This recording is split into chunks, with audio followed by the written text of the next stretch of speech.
Welcome to the Ghostly Gallery podcast, a place where we explore the world of horror in film, television, books, and popular culture.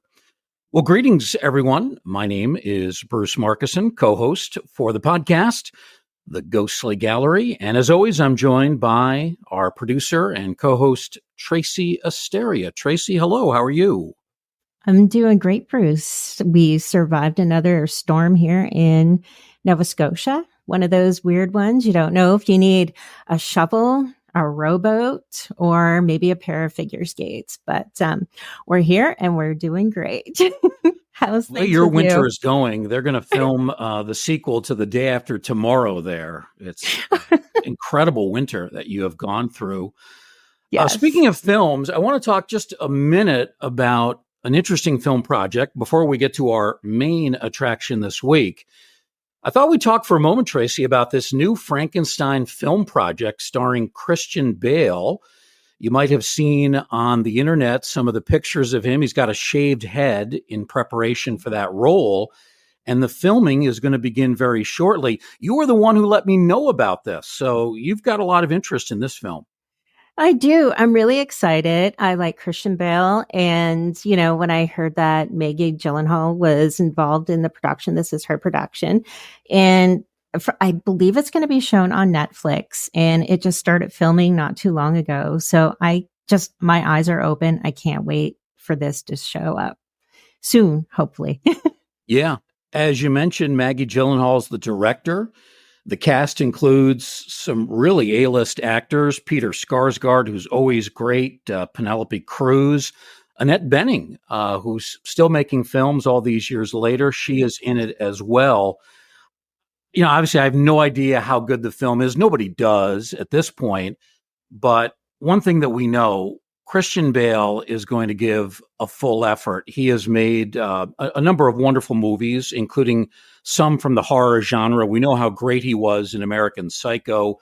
Mm-hmm. He's such a disturbing, but also at times a very funny character in that movie.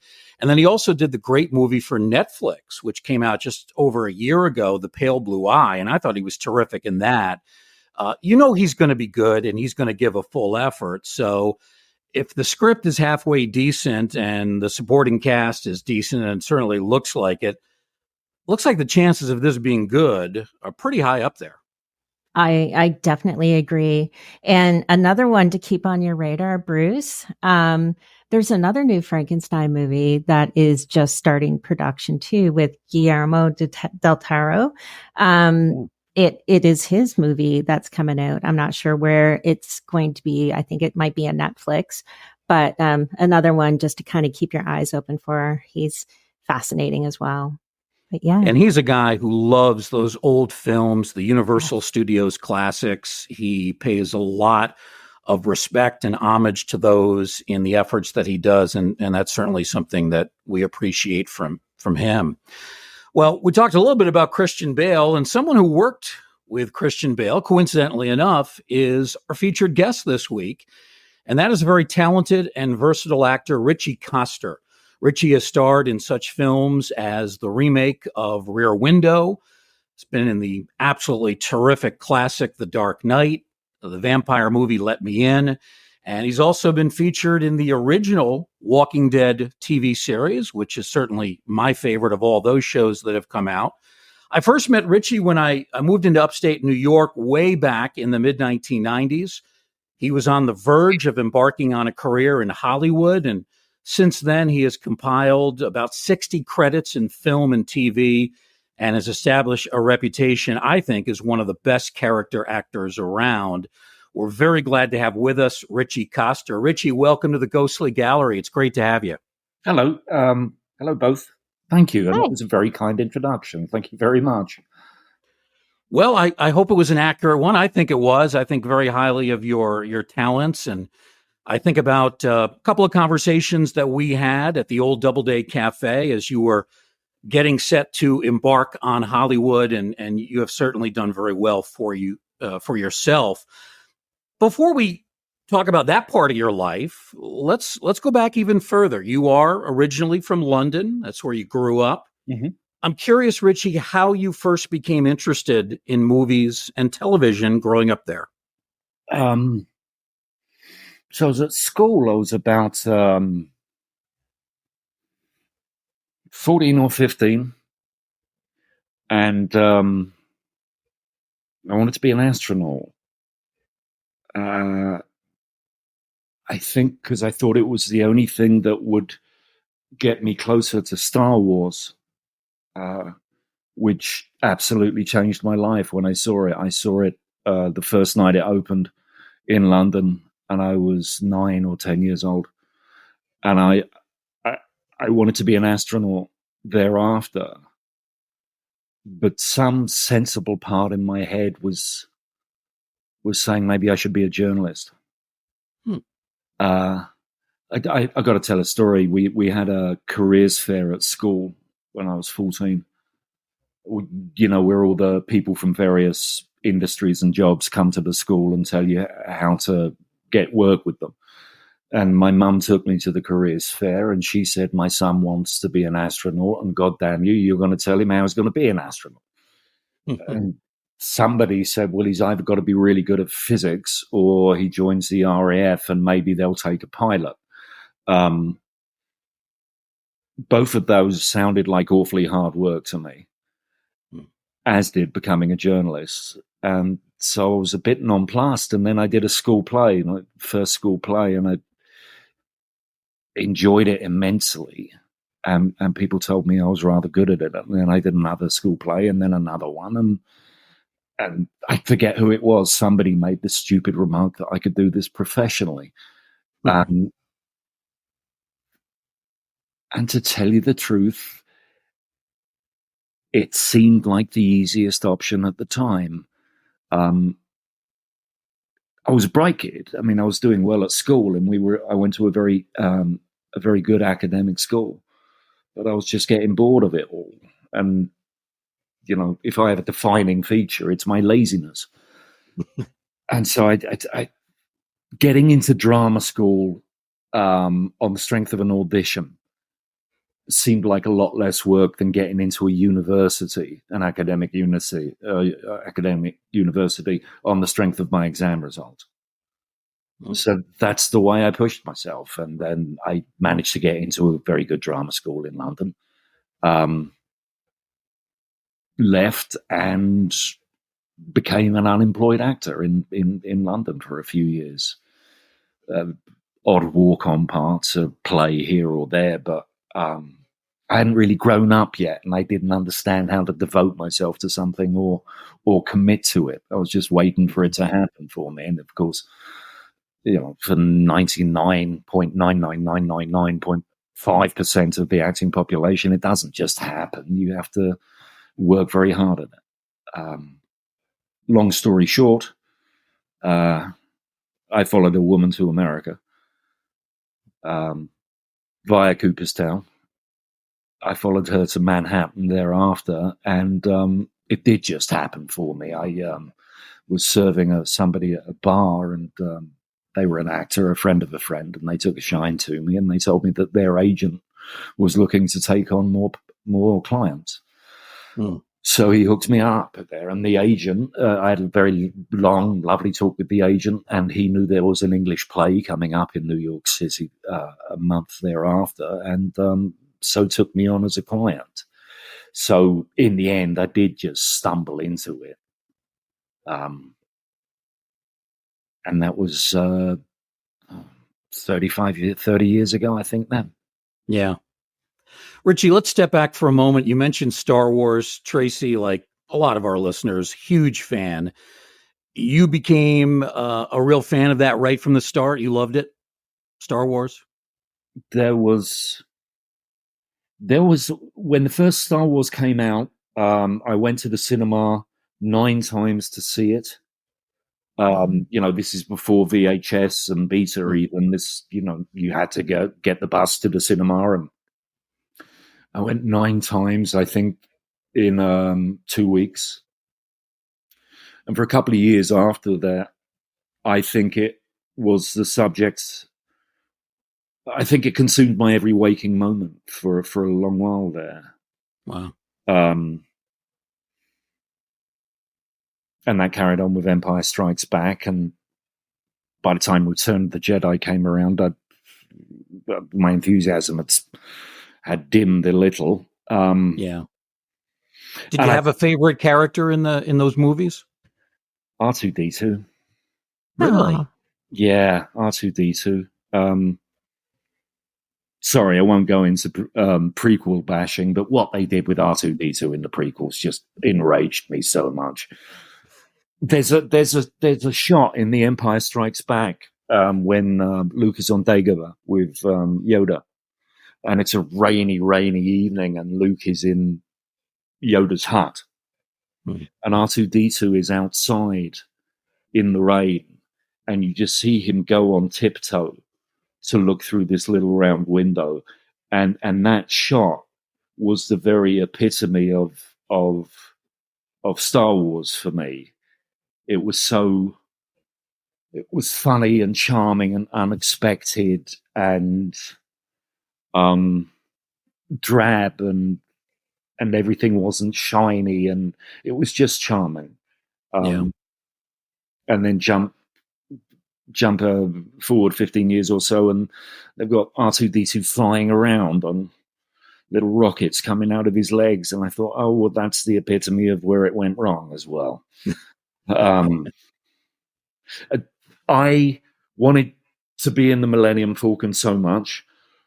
I think my choice to be an actor was as much influenced by Star Wars as anything, because having come to the conclusion that actually becoming an astronaut and flying a spaceship would seem like way too much hard work, I'd do it by, hopefully at one point, acting as a spaceman. And I did a TV pilot about 15, 20 years ago called Virtuality. And I was in it with a friend, Eric Jensen, a very, very talented actor and a lovely guy. And we both played part of the crew of a spaceship. And there were shots where we were in the cockpit together. And the spaceship was flying through space and we were pretending to pilot. And between shots, we just looked at each other and we realized that, we'd come to that moment that we'd always been praying about, where we were as close to flying the Millennium Falcon as we were ever going to get. It was lovely. Nice. So I think that's how and why I'm here at the moment, is ultimately Star Wars is there at its very genesis.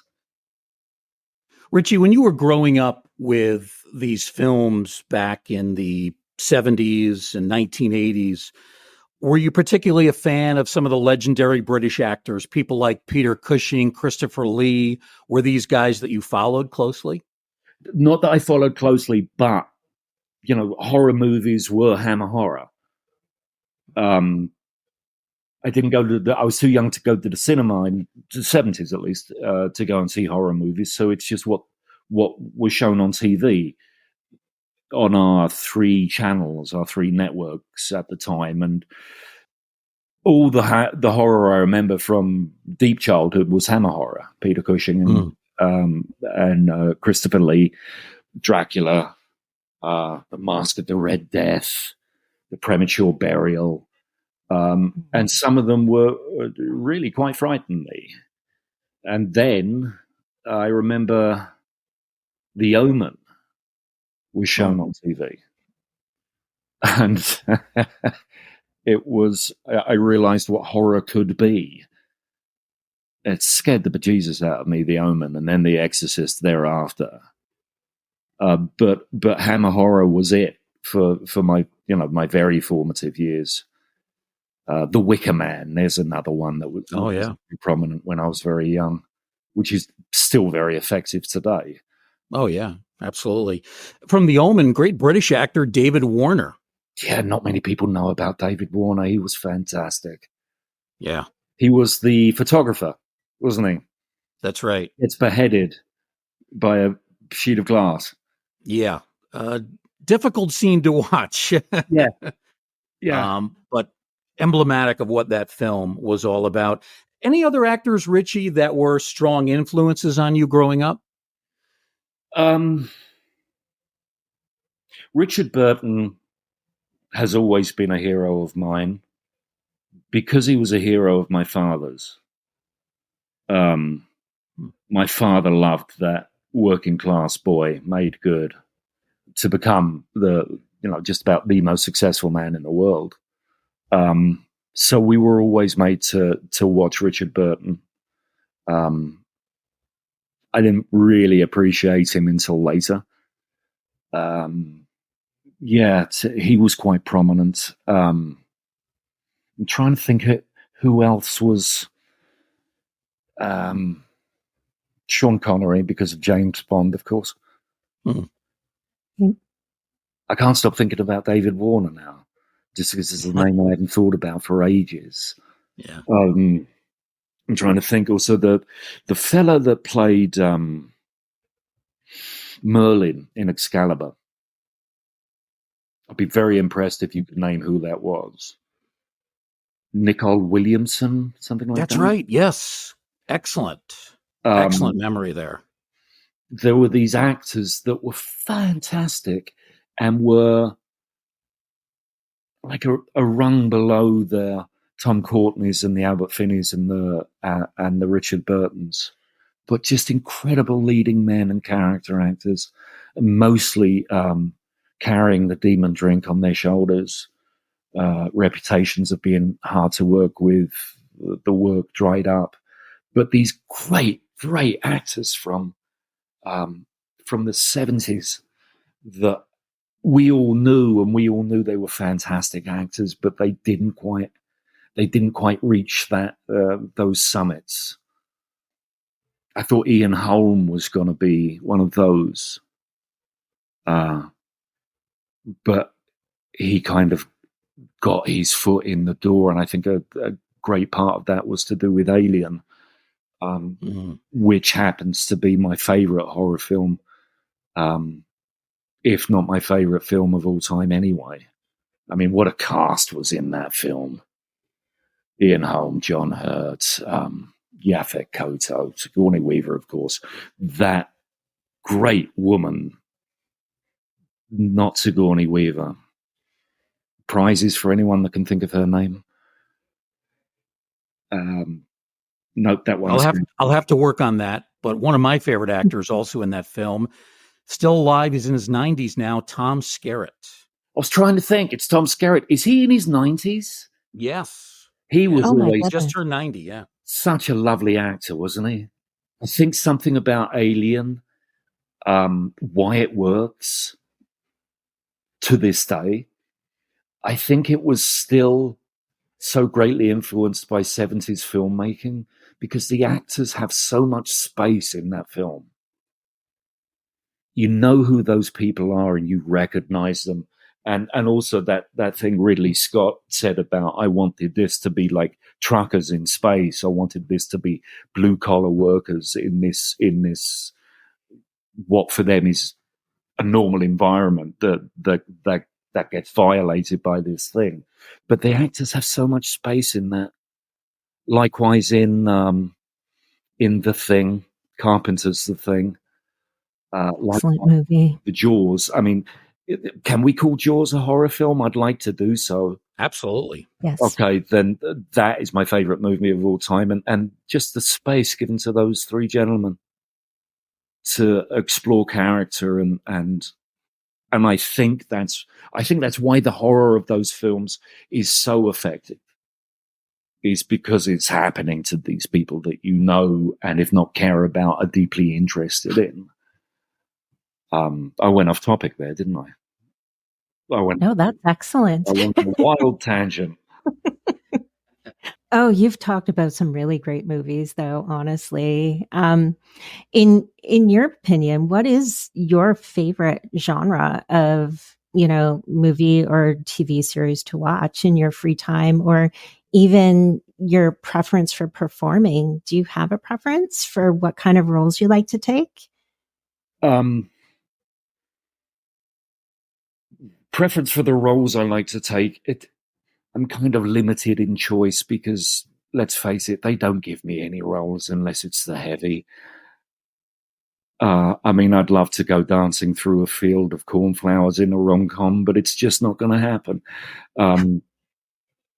I have this career of playing various psychopaths, serial killers, and mob bosses on stage as well. I love doing stage work. I love doing it all, to tell the truth. Oh, wow. I don't mean to sound so easily pleased by it all, but honestly, whatever comes my way, I'm just in rapture while I'm doing it. Nice. I appreciate that answer, though. I mean, it gives you an opportunity to explore different things that you'd like to do. Yeah. I used to think that I wanted just to be a stage actor because that's the one that I enjoyed the most, and that's the one that I understood the most. And I felt up until comparatively recently that I was still a well-intentioned amateur on the set, whether it be a TV set or a movie set, because I didn't quite understand what was going on. And I think, to tell the truth, that's still a little bit so. But I've found, after all these years, I have found the space to find the joy of it. Right. I remember John Malkovich said that screen work is pretty much a dead medium. If you tried to design a system to take all the spontaneity and life out of an actor, you couldn't do it any better than to put a TV or film set there. And I agreed with that for a long time, but now I'm finding the space in there. And in that space, I'm finding that I can fill it with joy because after all these years, it has all become about joy for me. If I'm not having a good time, then why am I doing it? Mm. Right. I mean, yes, they pay me well when I do work. And yes, it's very interesting. And I really, really enjoy all the people, but I no longer want to. I don't have the time left anymore to do things that I don't enjoy. Yeah. Right. And I just don't have the time anymore. The clock is ticking. I haven't done much horror. I'd love to do more horror. I enjoy all the science fiction that I've done. I've worked with the actor Oscar Isaac twice on stage. Mm-hmm.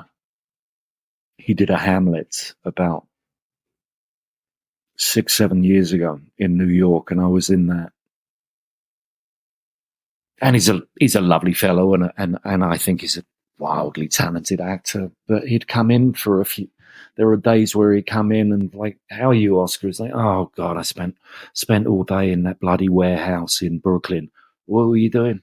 "Oh, we were doing reshoots on the Star Wars movie, so it's where they set up the green screen, and so I've been dodging laser bolts, pretending to dodge laser bolts all day in front of a green screen."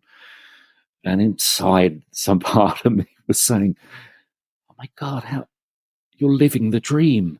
How could you not be thrilled and happy about the way you spent your day?" Right.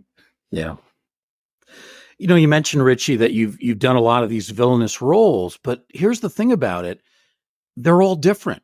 You're a chameleon. You have a different appearance. Your accents run the gamut just about every continent in the world. I mean, you do American, English, European. Every one of your villainous portrayals is distinct from another. To me, that's one of the impressive things about you. When I'm feeling cynical about myself, I just say, "Oh, it's just a different configuration of facial hair."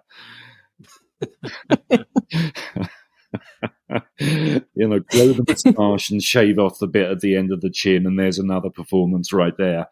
Yeah. And if I'm also feeling cynical about myself, I could say that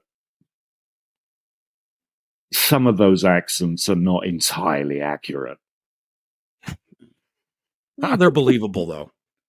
Yes, very much so. Yeah, but thank you. I mean, it's taken me a long time to be able to say that there are not many pieces of work that I've done that I'm actually proud of. However, that being said, I have reached the point where I have a career that I'm proud of. I have a body of work. I've been in this business for decades, long enough that I can actually be proud of what I do, because I do know how to do it after 35, 40 years. There's something that happens every now and again, which is that I step on a set and I'm made aware that the crew, maybe the rest of the cast, maybe the director, they actually know who I am, and they know that I've been in the business for a long time. And there is a level of respect that is paid accordingly. Yeah. It's immensely gratifying. That feeling when it happens, the recognition of that's what's going on. If I could afford to, I'd do it for free just for that feeling. It's so deeply affecting. But yeah, I have bounced all over the world. The Far East I haven't done yet. And I don't think that's going to happen. Ritchie, let's go back to when you weren't known. Your first film, and this is when, what was the first role I saw you in? 1998, the television movie remake of Rear Window. Mm-hmm. Tell us how that role came about for you. I actually heard that it was being made, and my initial reaction was, oh God, why can't they stop just remaking stuff? It sounded gimmicky. And I think I sneered. A couple of days later, I was offered an audition for it, and I became immensely enthusiastic about the project, of course. Got the job. Had a really good time making it. It was a really good set. We were filming out in Yonkers, and it was just a lovely cast and crew, and everybody gave a couple of inches more because we all wanted it to work so well for Chris Reeve. And that too was deeply affecting, working with him. I can't watch it. I stopped watching what I do years ago. Mostly. Yeah. I don't like what I did in it. However, it's fascinating to watch Mr. Reeves. Let's talk more about him. I was a big fan of his. This was his first acting role after that horrific accident that he was involved with. It's amazing what he was able to do in coming back from a near fatal injury there. What was he like to work with? He was very kind. He was very committed. There were shots we took where I was meant to be cutting his oxygen tube, where he asked that his actual oxygen tube actually get cut. So him gasping for air thereafter was true. And I remember a thought in my head as that was happening. Okay, Ritchie, now is the time to take things too far. And I started mocking him in his efforts to breathe, which in the end he loved, but it felt at the time like some sort of sacrilege. And I felt the power of committing sacrilege. It was an immensely empowering moment for me. But then they said cut, and I became Ritchie again, and very, very worried and apologetic. But I'll say this, I wasn't comfortable being in his presence. It was alarming to see a man surrounded by so much machinery that was there solely with the purpose of keeping him alive and functional. He was pretty much immobile except for his eyes. And he had these beautiful, beautiful blue eyes. And so much life was pouring out of these eyes. So much life. It was a laser intensity. was very, very difficult to hold his gaze. Hmm. And I wish that I could go back and do that again and lean into it a little more, because I'd love to have engaged him in deeper conversation than I actually did, because I think he was a remarkably interesting fellow and very, very, very intelligent. There was an intelligence burning out of those eyes that was incredible. It was a little like looking at the sun. You couldn't hold that look for too long. Yeah. The drive behind him was incredible.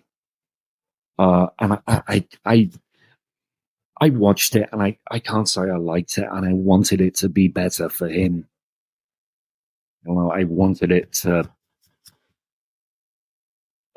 to be more uncomfortable or something as a piece of work. It was a little easy to watch, and I wanted it to be uncomfortable and truer. But a lovely memory that I haven't actually thought about for a little while until you reminded me, and also so long ago. Ritchie, did you watch the original with Jimmy Stewart and Raymond Burr in the villainous role as a way to prepare for this? No, I'd just seen it along the way, and I was taken with the notion of following in Raymond Burr's footsteps as being the villain of the Rear Window. It's a great film. And I wish the TV remake had been as great. I think he was worthy of that.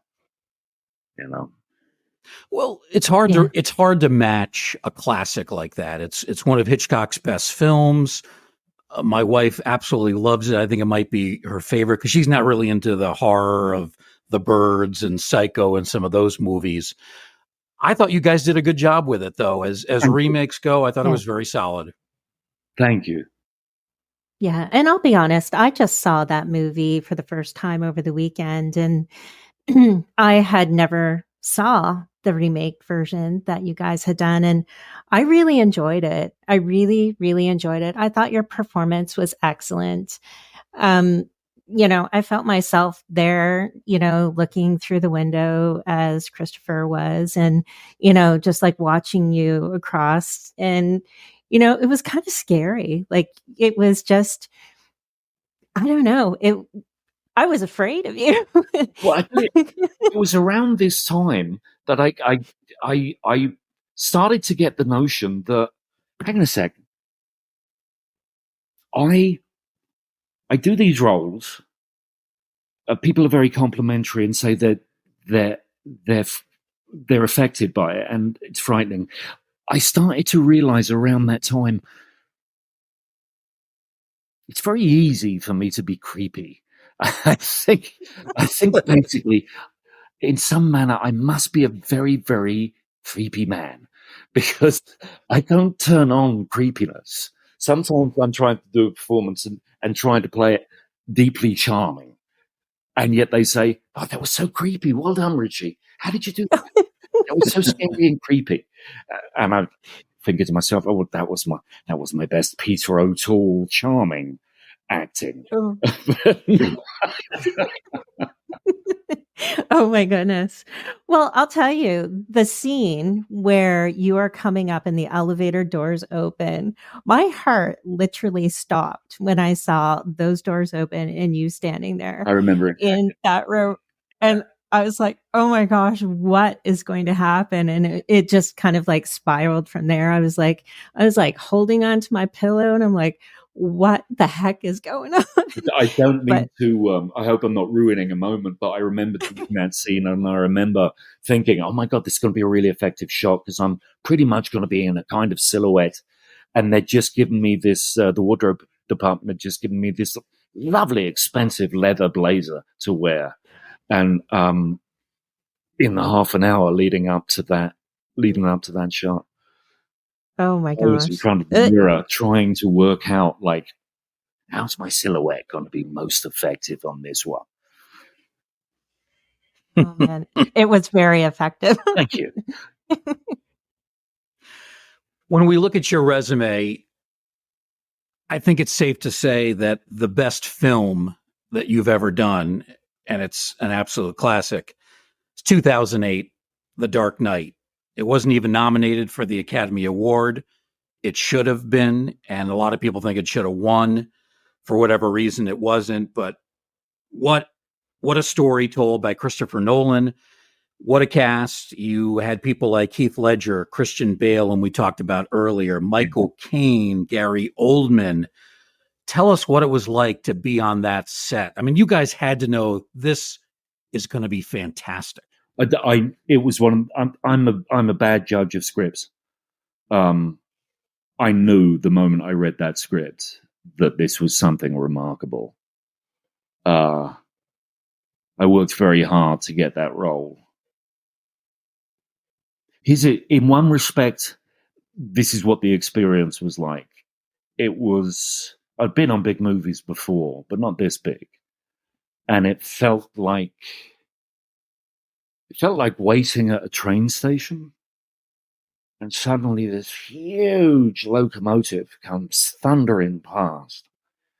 And a hand reaches out and grabs me by the nape of the neck and just picks me up. And I go along for the ride for a couple of stops, and then I'm dropped off at the next train station, and the locomotive thunders on, just because that production was so huge. It was when I finally understood the massive amounts of money moving around. Sometimes that's what a movie set is. It's just waves of money just moving everywhere. And that's when I first saw that. There was that aspect to it, which was quite kind of humbling, realizing that one is a very small cog in a very large, powerful machine. There were other aspects to doing that job. I realized I had to the prospect of playing a villain in that movie, when surrounded by the likes of Christian Bale, Heath Ledger, Michael Caine, Eric Roberts, just rather heavy hitters, and men that all of them, I'd seen them be very frightening. And I realized that if I just did my usual mob boss villain performance, I was going to disappear on the screen. Just because I couldn't out-tough these guys. I couldn't out-presence these guys. They were all leagues above me, so I tried to find something quizzical and odd in that performance. Christopher Nolan said to me when I was auditioning for that role that he didn't know what that character was, and he'd like me to define it for him, but he suspected it was the power behind the throne. But I found that's not what he wrote. He wrote something completely different. So I always thought of it in terms of the good, the bad, and the ugly. He wanted Lee Van Cleef.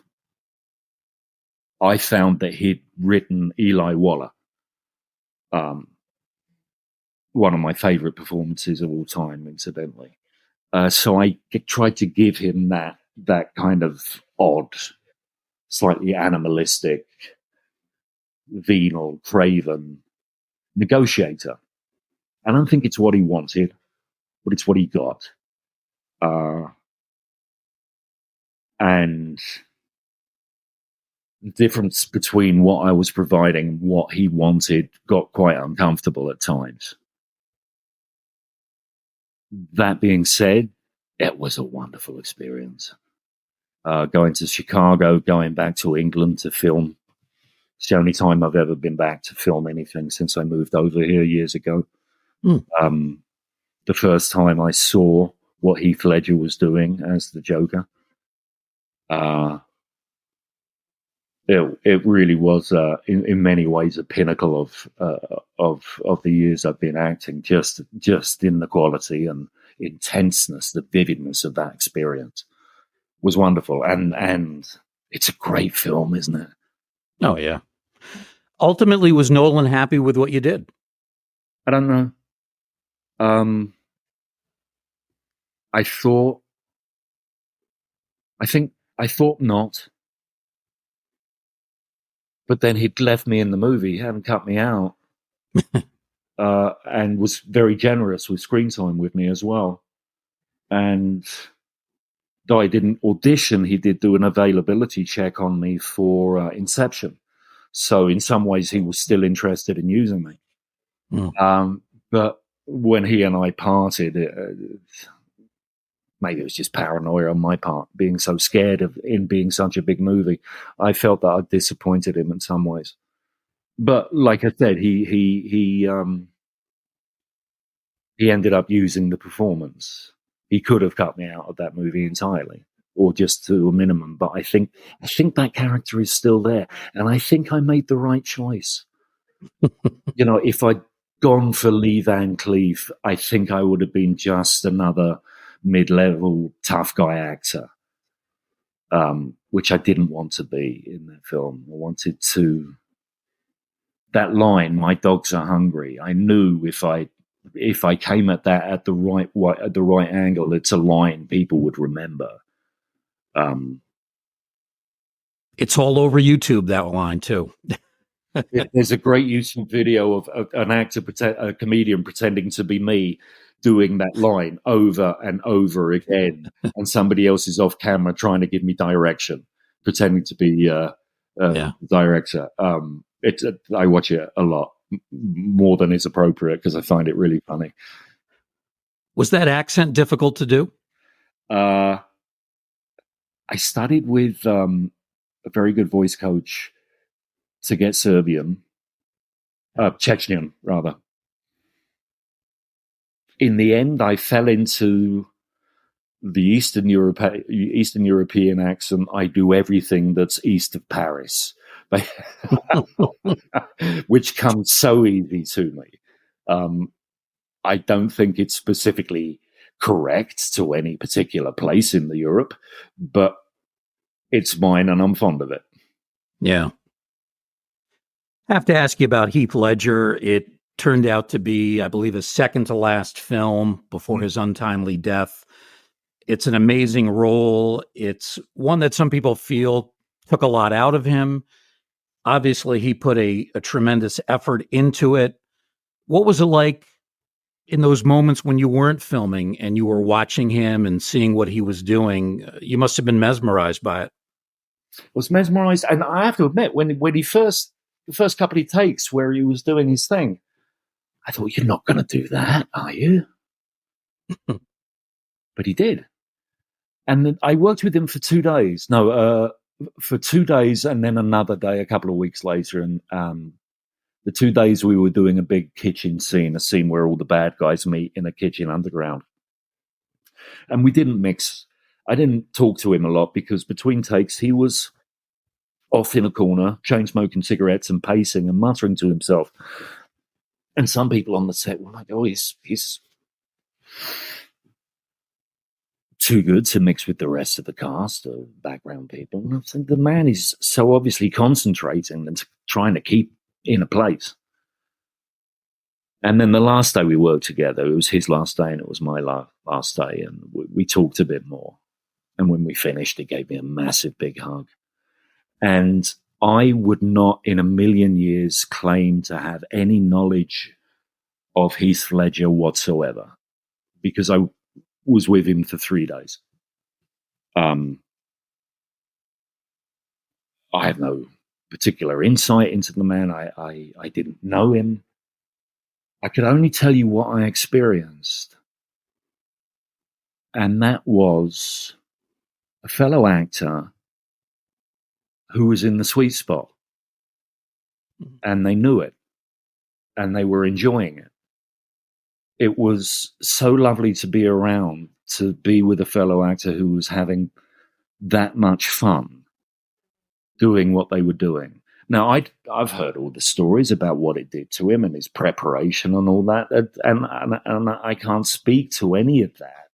Myself, I suspect that as happens so often in the movie industry, is that the kind of mystique is encouraged, fabricated, to make it all seem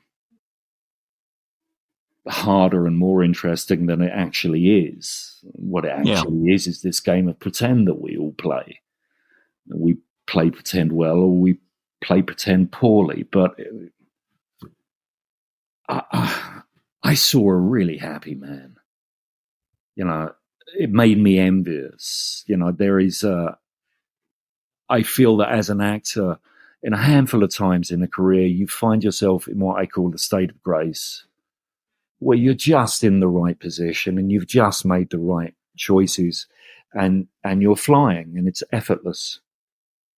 And it's happened once or twice for me, and it is a high like nothing I've ever experienced. And that's what I felt was going on with Heath Ledger there. He looked to be having so much fun, and I hope he was. And my God, what a performance! When you heard the news that he had died, it must have been devastating. He's a fellow I worked with for a few years.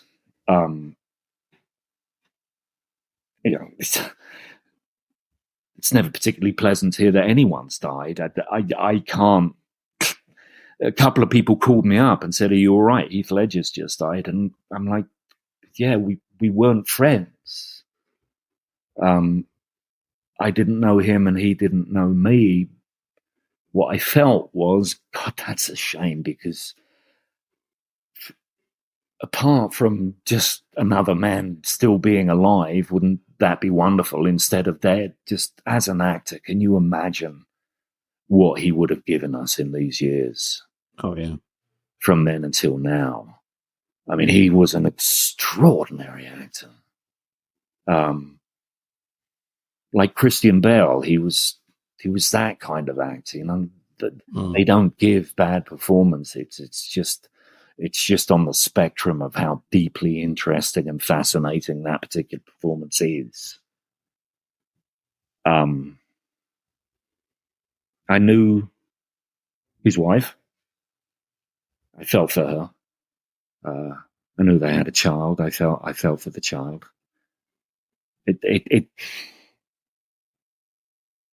I wouldn't say I was devastated.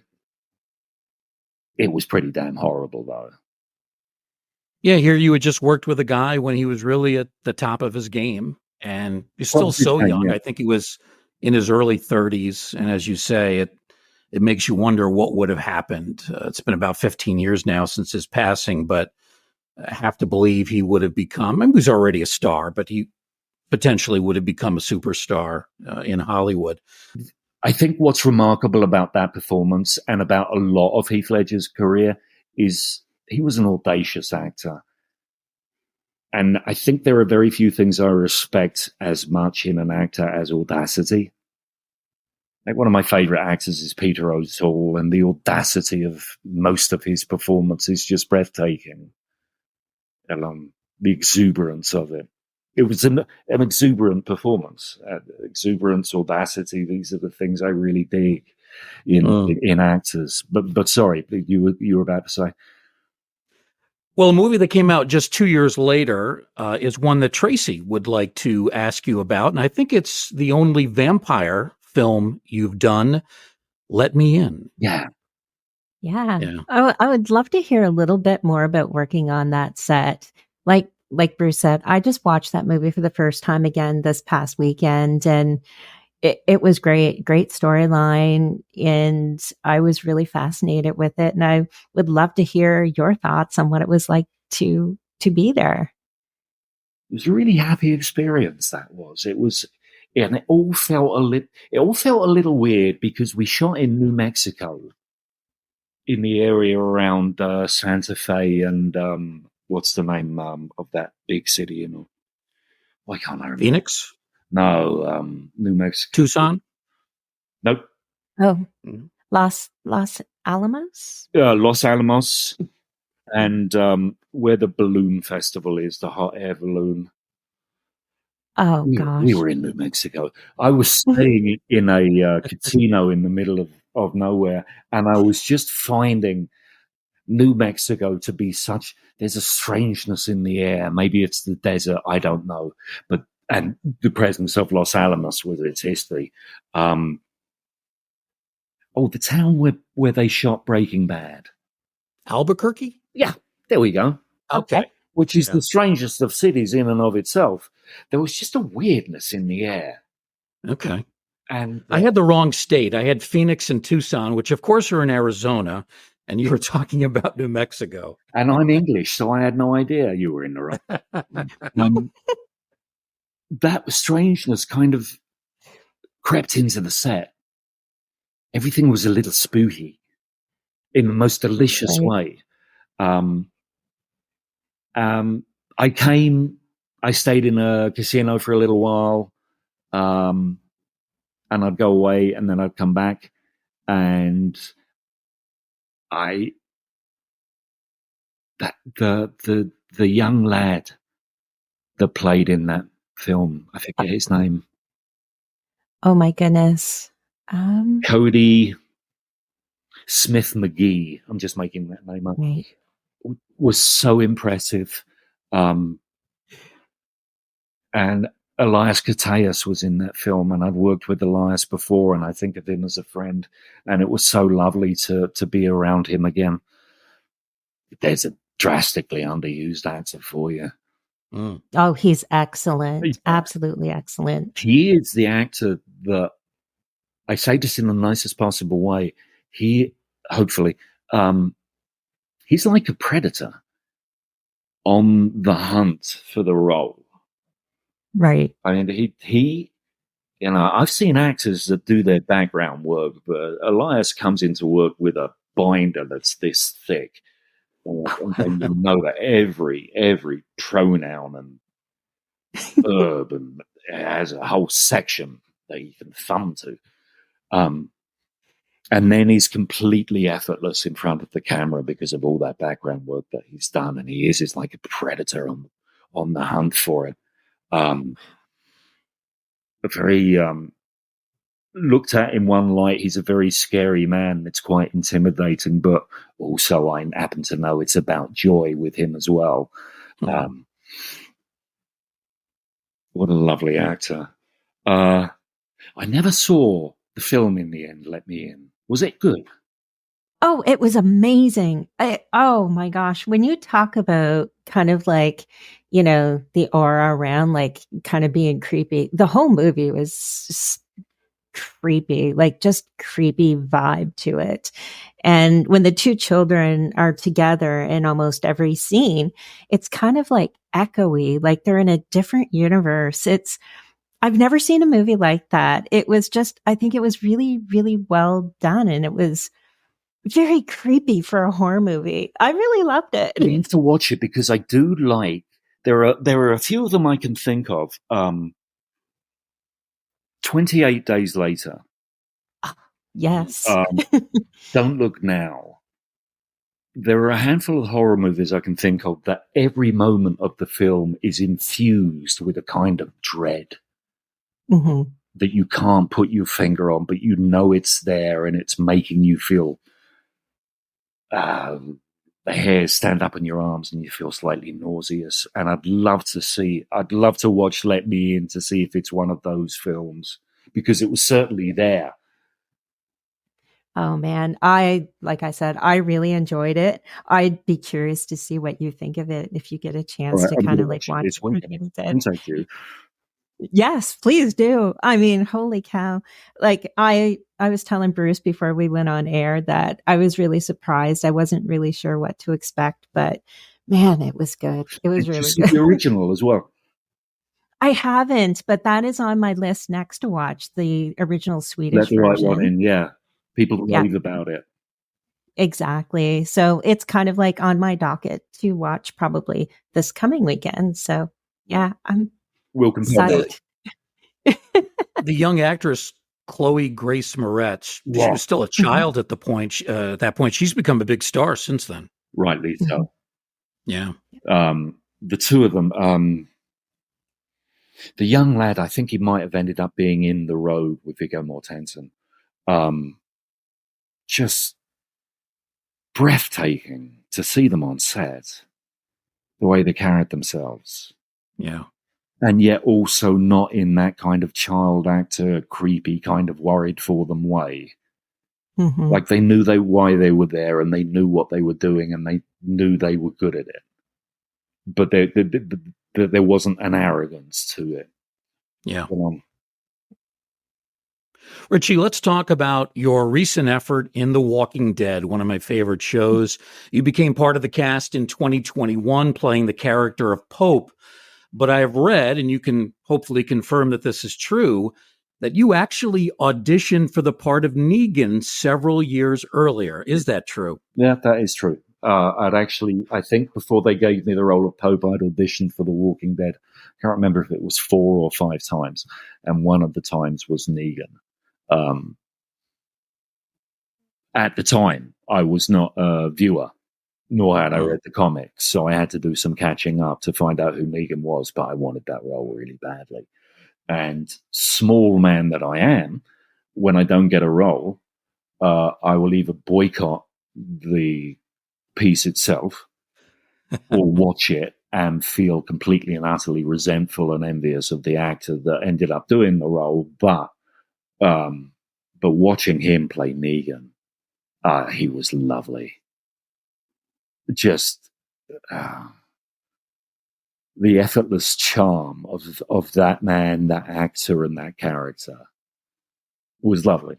And so I could quite easily watched it, because when they finally did give me a role to do, Jan, my wife, and myself, we binge watched the whole thing. I think we skipped out episode season 2 and 3, but we did everything else right up to where this season was starting to shoot. Mm-hmm. So we did the whole Savior's War, the Whisperer's War, all of it. And I loved it. I did find that every now and again you could be forgiven for fast forwarding through a couple of long conversations between characters. But it was a lovely experience that I think Jan and I spent a week, 2 weeks just watching it every moment that we had. And it was a lovely week or two. I really enjoyed that. And then the job was great as well. It was a really happy memory doing that job. And I so wanted it to last. They told me it was just going to be 4 episodes and then I was going to be killed. And I was determined to be as good as possible to make them change their minds and say, okay, Ritchie, we've had a rethink and now you're going to be a regular on the... But no, after 4 episodes. And to add insult to injury, stabbed in the head as soon as I was dead. So I didn't even get to be a zombie. Oh, geez. And I'm a big fan of the zombie genre, and I've been working on my zombie for over a decade. It's pretty damn good. It was their loss, not mine, because God, I'd love to have been a walker for an episode or 2. Yeah. Yeah. A lot of fans were upset when they killed your character off after, I think, only 4 episodes. Yeah. They really were not happy about it. And I'm sure you got some mail or some kind of feedback from people saying, hey, we wish you had a longer stint with that television show. The death that you had on screen, is there any ambiguity there? Any chance they could bring you back for one of these countless other series? No. I always used to joke, well, maybe Pope will get his own children's animated spin-off show. Didn't happen. Everyone else is getting a spin-off show. But no, there was no ambiguity to it. And I understood completely what was going on. It was the shell game. They were setting me up as the next big baddie. So suddenly there's a knife in my neck and I'm dead because Leah, the character that was having a relationship with Daryl Dixon, was to set her up. I completely understood it. And, I do say that I tried to get them to change their minds, but no, I knew why they were doing it. I just wish it had been a longer job, because the first episode they gave me, there was 4 episodes, and the first episode, which is pretty much Pope from beginning to end. When they first sent me that script and offered me that role, I thought a mistake had been made somewhere in the Walking Dead office. And somebody looked at somebody else and said, hang on a sec, who did you send that script to? And Ritchie Coster, like you said. I'm like, no! That script was meant to go to Tom Hardy. Oh, God, now we've got Ritchie Coster on the show. Oh, God. Okay, well, let's try and get this over with as quick as possible. That's what I saw in my head, because I'm like, oh, my God, it was such a good episode. And the writing for him in that episode was so good. I couldn't believe it was happening. I was so happy. And I worked so hard in preparation for that job. Every job I get, I try and compile a notebook of random ideas and pictures and colors and influences and that. And after a week, I get bored and the notebook gets discarded with about 10 pages filled up. But I filled my notebook for Pope for Walking Dead. And I still look at it every now and again, because it was really good and really fun, because I was so enjoying the preparation. I don't usually do a lot of preparation for roles, but I was so enjoying the preparation for that, just because the skeleton that they'd given me was so, there was so much room for fun in there. And it was also a lovely job, because they put me in Jan up,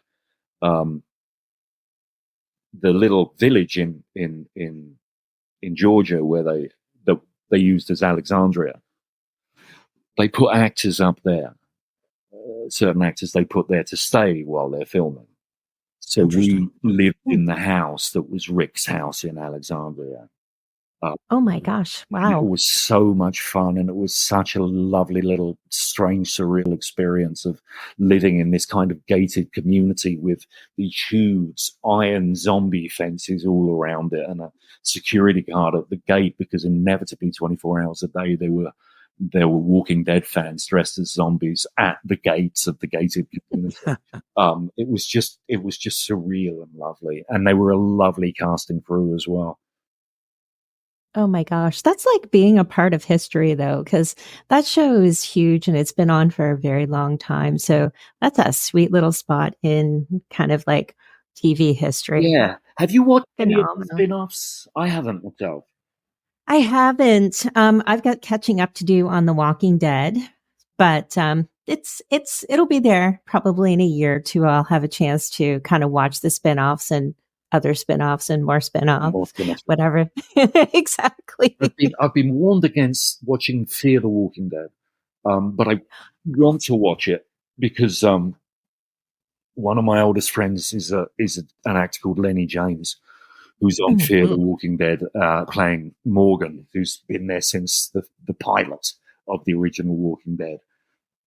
Oh my gosh, yes. Well, the Fear of the Walking Dead, I did catch, I think, maybe 1 or 2 episodes when it originally came on like a while ago, but I haven't seen anything since. No, me neither. But Lenny's such a lovely guy and a lovely actor. I'd love to catch up on what he's doing. I have another question for you if you have time. I've got all the time in the world. Oh, awesome. I wanted to touch base on a project that you're working on. It's Mina and Lucy's Guide to Slaying Dracula.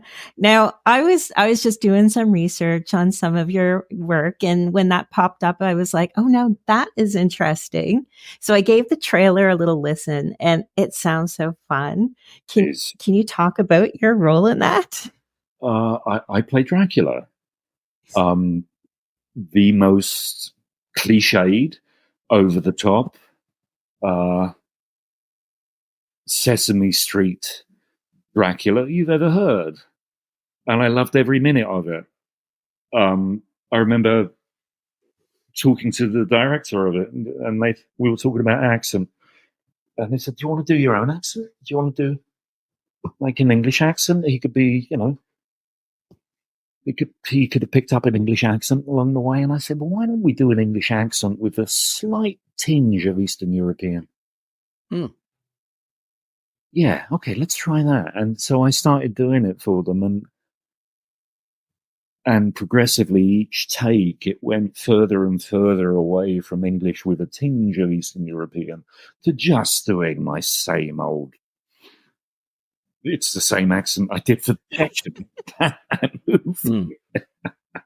And I listened to it, and I'm like, yep, that's pretty much exactly the Dracula from Sesame Street. But it's a lovely show. It's really nice. It's just fun and ebullient. It really is. Oh, nice. That's I saw, like, I went to the website and looked around, and I was like, now I've got to take some time and listen to some of those episodes. I hope a lot of people do, because I think the scripts were just so charming, and the performances, myself aside, are just lovely. There's a certain enjoyment to listening to my performance. The enjoyment of going, oh my God, he's doing Sesame Street. I can't wait to listen. I would love to see you starring as a vampire in a horror film, whether it's Dracula or Count Yorga or whatever the character. I auditioned. I think you'd be sensational in it. Remember 30 Days of Night? Oh, yeah. I remember auditioning for that. That was a great script, and the comic was fantastic, and I'd love to have been in that. Yeah. Playing a vampire. Those were very harsh vampires. It was very harsh. They had no romantic side to them at all. It kind of reminded me, did you ever see a vampire movie called Near Dark? Yes, with Bill Paxton, right? Bill Paxton and what's his name? Lance Henriksen. Lance Henriksen, yeah. Yeah, great movie. In the great 80s movie. by, what's her face? She directed Hurt Locker. I know who you're talking about. I don't remember the name. Yeah. But everyone missed it. I think it's a hidden little gem that everyone missed in the 80s. I'd love to see it again, because that was a great vampire film. Yeah. Well, Ritchie, this has been great. We really appreciate your time. I was really looking forward to this interview, and you did not disappoint at all. We love your recollections of your career, and we look forward to seeing a lot more of you. And maybe, as you said earlier, maybe some more horror roles. That would be a lot of fun as well. Ritchie, thank you. Appreciate it. It was so much fun. Thank you. You might be sending me away now, but for the rest of the evening, I'm going to be looking at my computer, telling stories as if you were still there. You've made me feel like talking now. Thank you. Well, we'd love to have you on again if that's something you're amenable to doing. Say the word. It's been great reliving some of the memories that I have of you. We only met a couple times back in the 1990s, but beer, I remember. It does bring back your personality. You're so different from these villainous roles. Ritchie, one of the nicest guys I've ever met in the industry, and when you lived in Cooperstown, one of the nicest people that I had a chance to associate with in this area. Thank you. Again, our guest, Ritchie Coster. He has starred in such films as Rear Window, The Dark Knight, Let Me In, Jacob's Ladder, the original version of the Walking Dead TV series. Those are, his horror slash thriller type roles, but he's done many others as well over the years. And we hope to continue to see him on the big screen, maybe even the little screen as well. Joined him in Law and Order. Was just watching the final episode for Sam Waterston, and Ritchie had some interesting exchanges with Sam's character on Law and Order as well, to say the least. Ritchie, thank you. Appreciate it. Thank you, guys. All the best to you both. Yeah. Thanks, Ritchie. Thank you, Tracy. We thank everybody for joining us in this Museum of the Macabre. And we hope that you'll be with us next time, right here in the Ghostly Gallery.